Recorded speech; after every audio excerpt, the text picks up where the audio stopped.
Welcome to focus.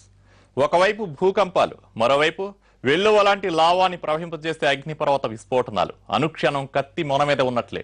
అనునిత్యం ఆ దేశానికి సవాళ్లే. ఏ నిమిషాన ఏ సునామీ విరుచుకు పడుతుందో, ఏ క్షణాన ఏ అగ్నిపర్వతం బద్దలవుతుందో తెలియదు. అయినా సరే సాంకేతిక పరిజ్ఞానంలో ఎవరైనా ఆ దేశం తర్వాతే. ప్రకృతిని సవాల్ చేయడంలో ఎవరైనా ఆ దేశం వెనకాలే. అదే అనుభవాల్ని పాఠంగా మలుచుకుని అగ్రగామిగా పురోగమిస్తున్న జపాన్. మరి అలాంటి జపాన్ వచ్చే 100 ఏళ్లలో కనుమరుగైపోతే, విశ్వ చిత్రపటం నుంచే ఓ అద్భుత దేశం తెరమరుగయ్యే పరిస్థితి వస్తే?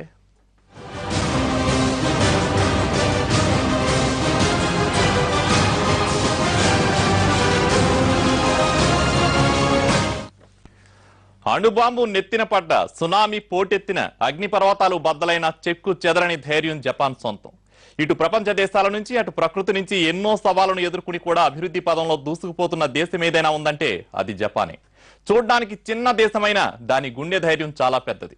పదే పదే వైపరీత్యాల్ని చవిచూస్తూ, ఆ వినాశనాల నుంచే మరిన్ని పాఠాలను నేర్చుకుంటూ, ఎప్పటికప్పుడు కొత్త టెక్నాలజీ కనిపెడుతూ అబ్బురపరిచే అద్భుత దేశం జపాన్. అలాంటి జపాన్ 100 ఏళ్లలో సర్వనాశనం కానుందా? అదే జరిగితే జపాన్ ప్రజలేమైపోవాలి?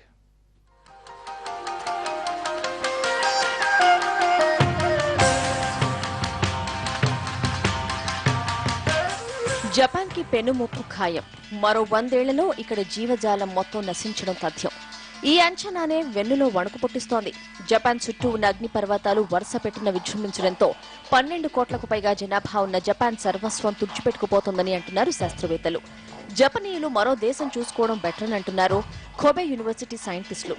భవిష్యత్తు అగ్నిపర్వతాల పేలుళ్లపై జరిపిన పరిశోధనల్లో భయంకర నిజాలు వెలుగు చూశాయంటున్నారు సైంటిస్టులు. గడిచిన 1,20,000 సంవత్సరాల్లో 7 సార్లు భారీ అగ్నిపర్వత విస్ఫోటాలు సంభవించాయి. ఆ లెక్కల ప్రకారం చూస్తే జపాన్ మొత్తం జీవజాలాన్ని కబళించే మరో అగ్నిపర్వత విస్ఫోటం సంభవించడానికి ఇంకో 100 ఏళ్ల సమయం మాత్రమే ఉందని హెచ్చరిస్తున్నారు. అంటే మరో 100 ఏళ్లలో జపాన్ ప్రపంచ పటం నుంచి కనుమరుగైపోక తప్పదన్నమాట.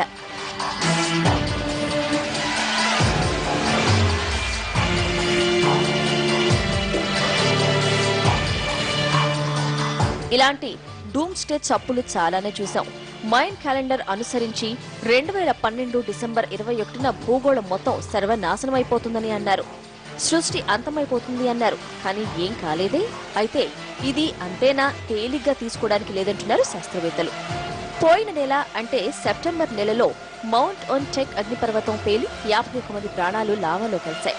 ఇది చిన్నపాటి ఉదాహరణేనా అంటున్నారు. 100 ఏళ్ల తర్వాత పేలనున్న అగ్నిపర్వతాలతో జపాన్లోని 95% ప్రాణాలు హరిమరణం ఖాయమని హెచ్చరిస్తున్నారు.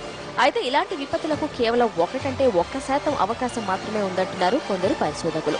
అలాగని ఈ హెచ్చరికలను తేలిగ్గా తీసుకోవడానికి లేదు. వచ్చే 30 ఏళ్లలో భారీ భూకంపం జపాన్ని కుదిపేస్తుందని 1995లో ఇలాగే హెచ్చరించారు. ఆ మరునాడే పెను విపత్తు సంభవించింది. మొత్తం 6,400 ప్రాణాలు గాల్లో కలిశాయి. అందుకే కోబే యూనివర్సిటీ సైంటిస్టుల హెచ్చరికల్ని తేలిగ్గా తీసుకోవడానికి వీల్లేదంటున్నారు విశ్లేషకులు.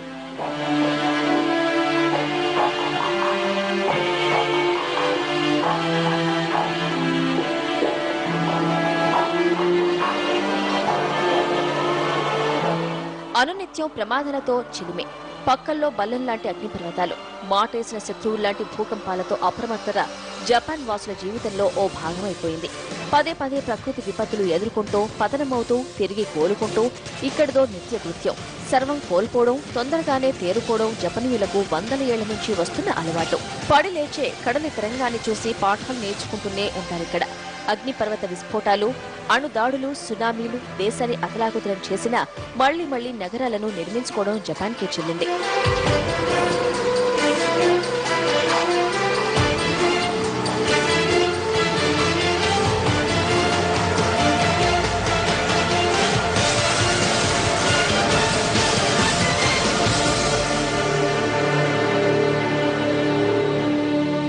ఒక పక్క అగ్నిపర్వతం బద్దలై పొగలు ఎగజిమ్ముతూ హెచ్చరిస్తున్నా దాన్నో చూపు చూసి ఎవరి పనుల్లో వాళ్లు నిమగ్నమై ఉంటారు. జపనీయుల్లో అంతటి ఆత్మస్థైర్యం తరచూ చూసిన పెను విపత్తుల వల్లే. ఎలాంటి సవాళ్లనైనా ఎదుర్కోవడానికి మానసికంగా సిద్ధపడుతుంటారే తప్ప ఈ గండమెలా గడుస్తుంది భగవంతుడా అని బెంబేలెత్తిపోవడం వారి కల్లో కూడా లేదు. భూకంప హెచ్చరికలు వస్తూనే ఉంటాయి. అయినా సరే జపనీయుల గుండె ధైర్యంలో ఎలాంటి మార్పు ఉండదు. వారి దైనందిన జీవితాల్లో చిన్న తేడా కూడా రాదు.